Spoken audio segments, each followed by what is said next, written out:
somewhere between 80 and 95% of all physical disease is coming from mental stress. So, Yeah. it's almost like the disease is manifesting in our mind and being deposited on our body. So, it's like we're poisoning ourselves with our mind state.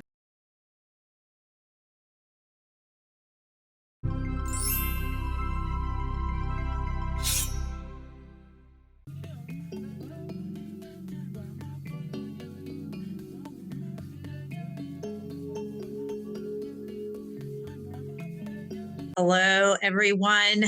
Welcome to today's episode here. My name is Christy, your host and founder of Illume Evolve, with a mission for creating safe spaces for inner transformation, interviewing people who have committed themselves to levels of expertise in the healing arts. So thank you to Lux Media Productions. Today's episode is titled Listening to Your Inner Guru. I will be interviewing Bryan Kest, the creator of Power Yoga and founder of Santa Monica Power Yoga. So inviting everyone here to get ready as we start this powerful episode. And I wanted to read a quick excerpt from Bryan's book, The Autobiography of an American Yogi. I highly recommend anyone who is curious about his work to purchase a copy through Amazon. One of the quotes I have here on page 21, just to kind of start us off. The most amazing experiences can come out of the most unwanted events. Every moment our destiny is unfolding perfectly. The universe knows exactly what it's doing. So trust your process, even when it's not pretty. I wouldn't trade those experiences for anything. So as we get started here today, inviting all of you to come into this present moment. Thank you for being here. We'll get started. Bryan Kest is an American yoga teacher and creator of Power Yoga. He is the founder of Santa Monica Power Yoga, based in Santa Monica, California, leading yoga classes, retreats, and workshops all over the world, and also offering an online yoga platform membership to dive deeper into practice. Today, I would love for him to share a little bit about his latest book, The Autobiography of an American Yogi, that goes far beyond how the physical practice of yoga is in order to serve as a pathway to the deeper divine. And also, Bryan is the father of the modern Western yoga.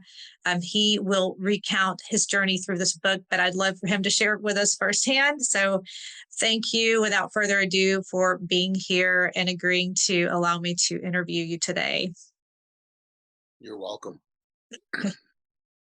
Thank you. And I just wanted to say my first meeting or understanding of who you were. And on my, one of my teacher training, she had mentioned, and your name was brought up many times. And moving to Los Angeles about 7 months ago, I was able to go to a class, one of your recent master class, and just really experience the transformative process of the way you lead and the challenges, the being in the moment, being present. So with just that in mind, I would love to hear a little bit about your own journey into yoga and the story behind Santa Monica and the Power Yoga.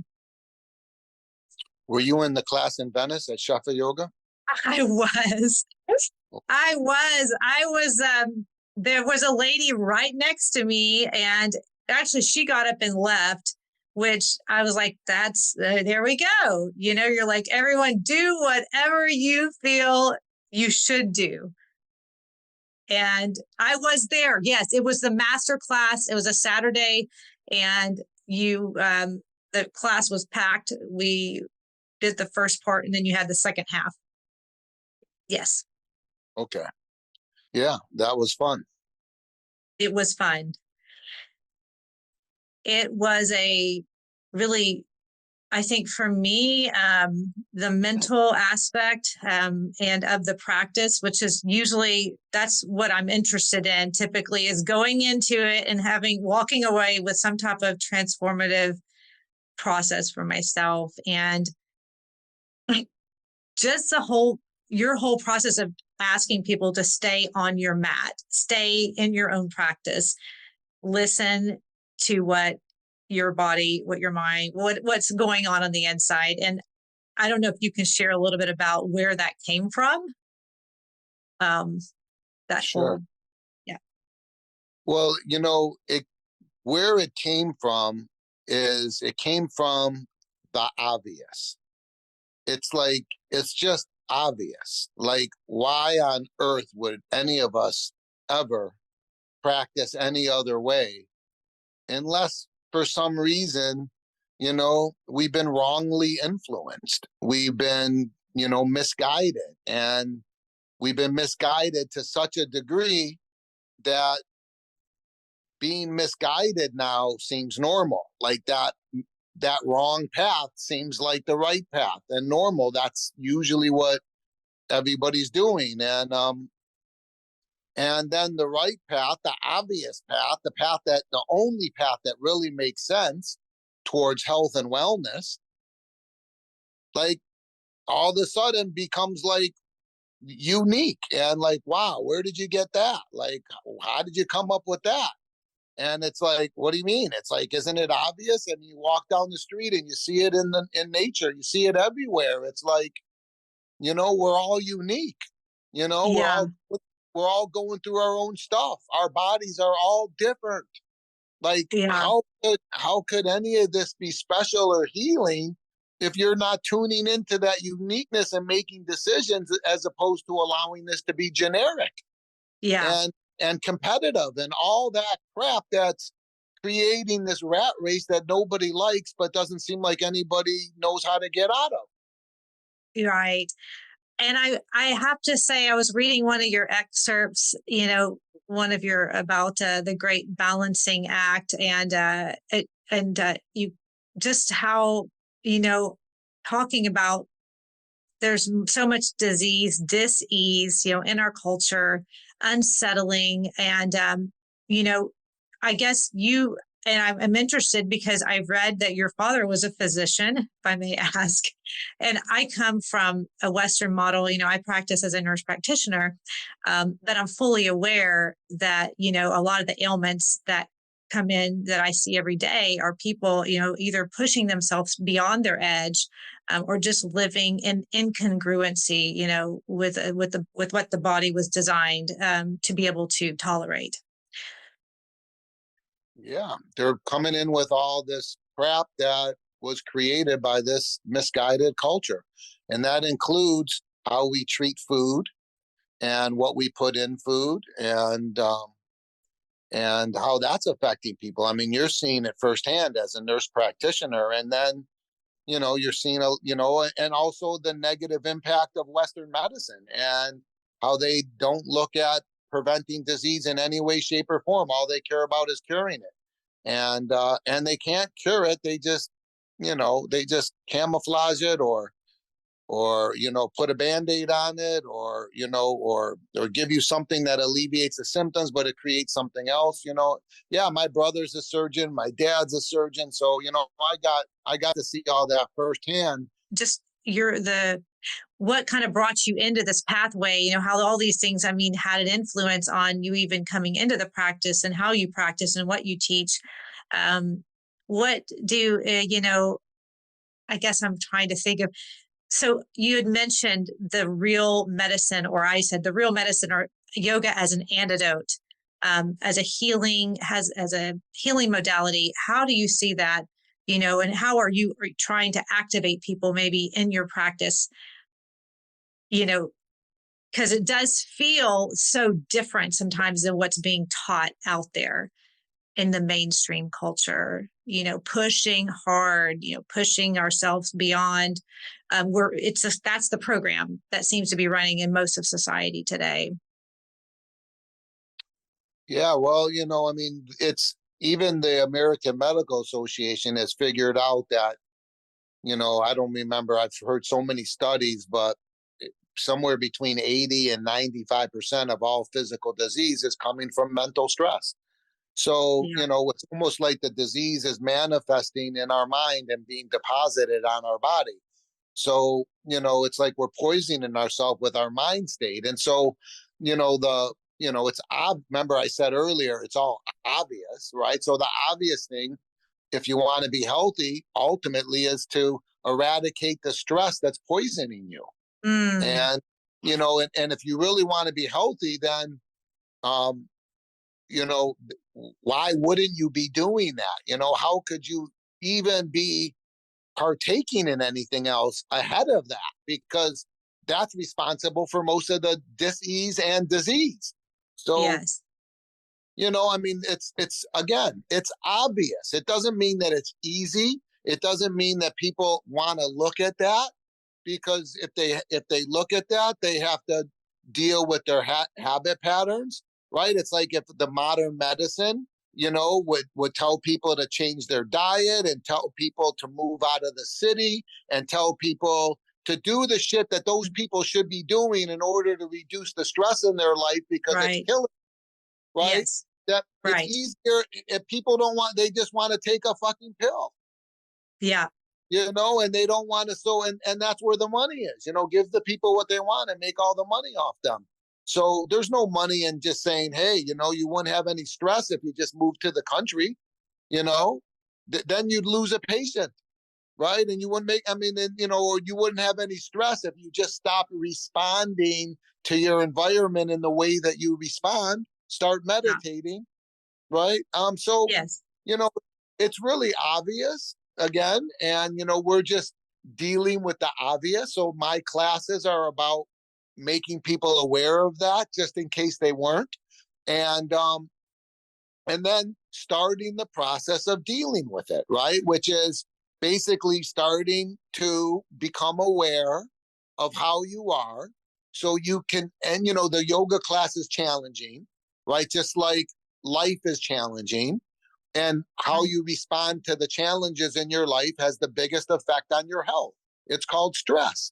So the yoga class becomes like this safe place to practice living, right? So I really like that. can we be calm and accepting through the things that we go through in our class? Because if we can't do it in class, how will you ever do it outside of class? Right? So that's why they call it yoga practice. You're practicing something so you get so good at it that one day it transcends the yoga mat and it permeates your life. Yeah. That's really, yeah, I love that. And I think I just from firsthand experience, one of the things in your class, you said, the challenge here is going to be, and maybe I'm not saying this word right, it's going to be to overcome your ego, to take a break. And I was like, I just think about my own journey, like I think you really do offer, it's almost like a mental workshop. Believing Before Seeing, a new bestseller by Candace Barr. Order your copy today. That's what it's supposed to be, because the disease is coming from our mind. So Mm, I'm glad that you got that out of it. But, yeah. at the same time, the body does need maintenance. That's basically it, is the body needs maintenance. The body doesn't need a workout. If you look at exercise more like brushing your teeth, then, the exercise has a chance to be helpful. Otherwise, it's detrimental, because, you know, you're doing the exercise with a competitive mentality, then you're going to use the exercise to damage yourself, right? Because, the universal law says the harder you are in anything, the faster you destroy it. So, when you brush your teeth, you don't brush your teeth to change your teeth. You Yeah. brush your teeth to care for your teeth, Yeah. right? Yeah. And I love that. that's the way we should be exercising. We're not trying to change ourselves, we're trying to care for ourselves. It's a whole different mentality. And you're not trying to change yourself because there's nothing fucking wrong with you, right? As Yeah. soon as you try to change yourself, whether you want to get stronger or looser or skinnier or prettier or younger or whatever people exercise for, As soon as you try to change yourself, you're actually strengthening what's hurting you the most. Some Mm, idea that you're ugly, wrong, and broken in the first place, right? Where do you think yeah. stress? Where does stress come from? It comes from not being okay with what is. Yeah, yeah, that's true. Yeah. The unsettling.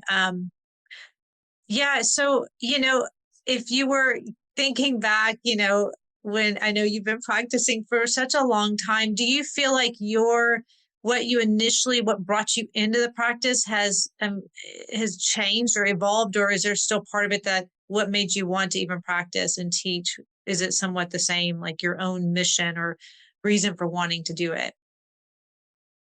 Yeah, I mean, it's my passion, and Yeah. that's Yeah. all. I love, yeah. My health and being the best that I can possibly be. I feel like that's my mission on this planet, I is to love be that. that I can possibly be. Yeah. And and I think yoga is the ultimate pathway towards that.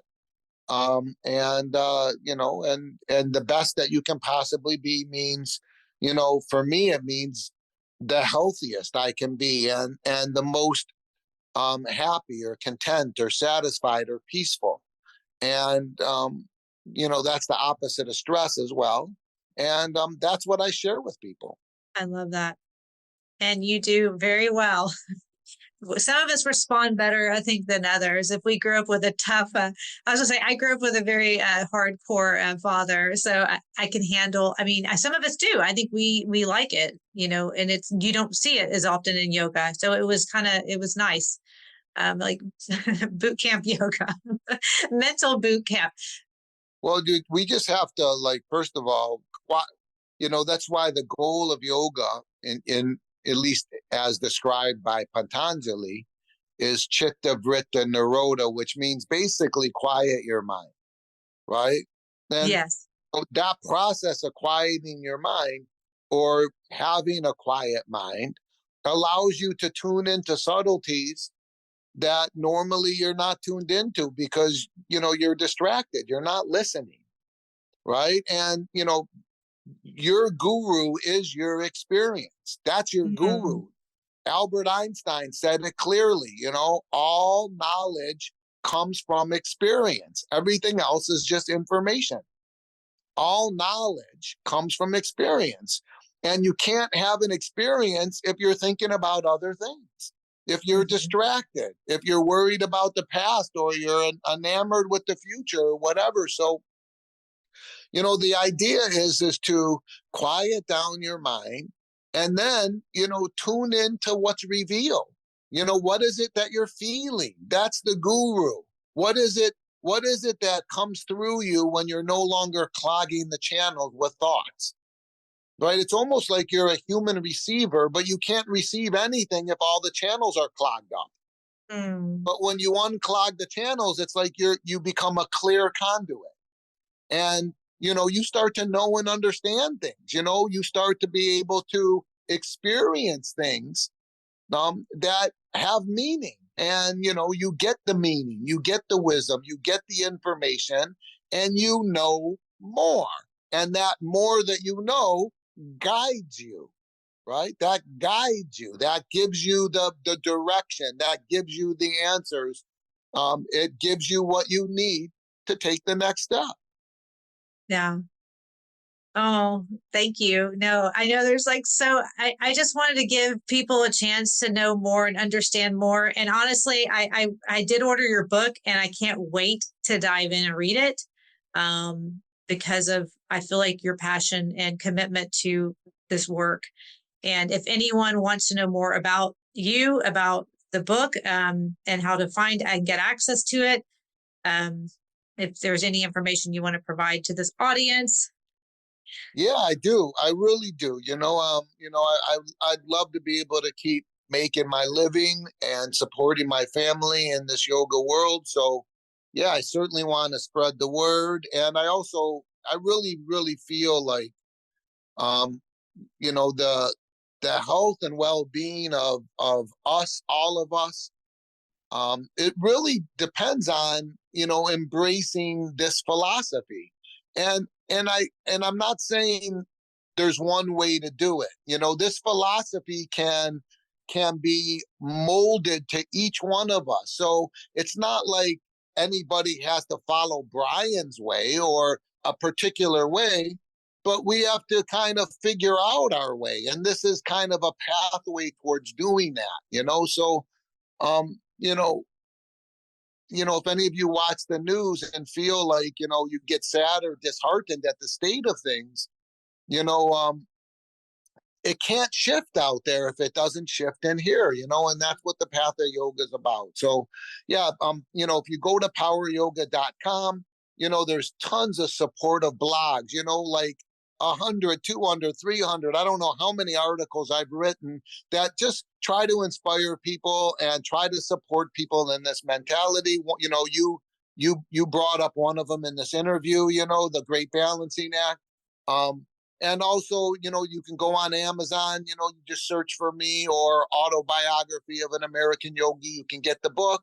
And that book, It was really, the idea of the book is to support people, because I go through challenges, a ton of challenges.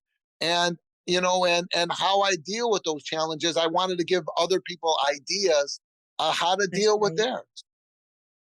That's really good. That's what we need. Yeah. The heroes to see you and being vulnerable and sharing it with the world. So, well, thank you so much for coming on here. And I do look forward to taking a future class and supporting the work that you're doing.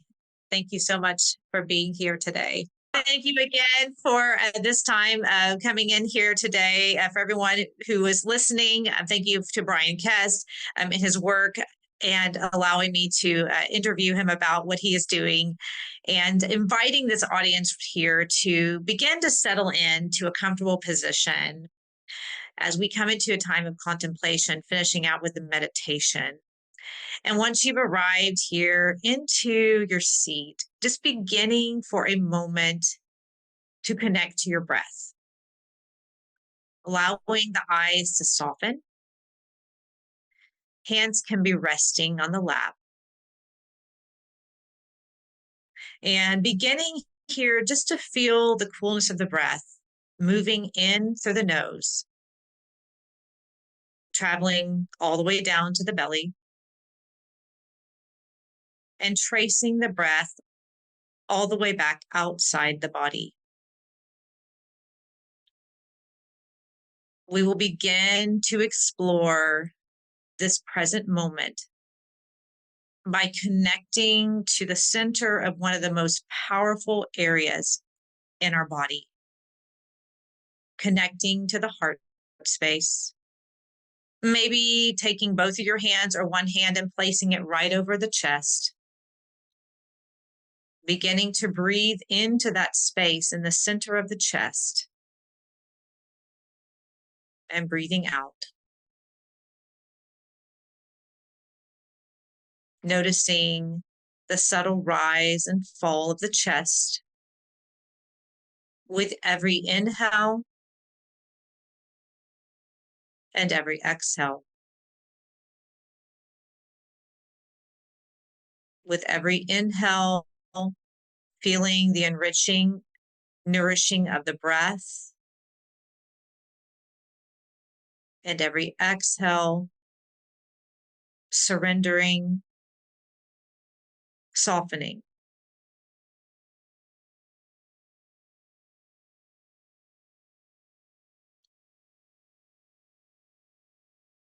And maybe for a moment here, as we come into an intention for this time, just inviting you to think of maybe one word that you can carry with you today that is in support of you, support of your work, what you are seeking to create more of in your life at this time. I'm just seeing here with your inhale, if you can pull that intention, that word right down in the center of the heart space.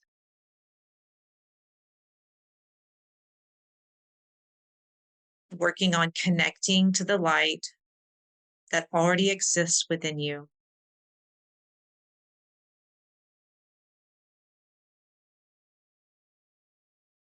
What are you wanting to create more of in your life at this time?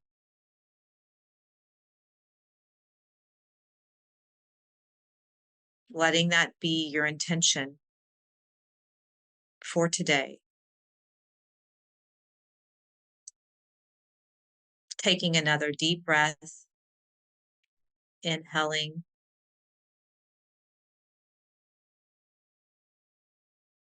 and on the exhale, sending that intention out into the surrounding area of your body. Knowing that you are connecting with it, it is connecting with you, and coming back whenever you are ready.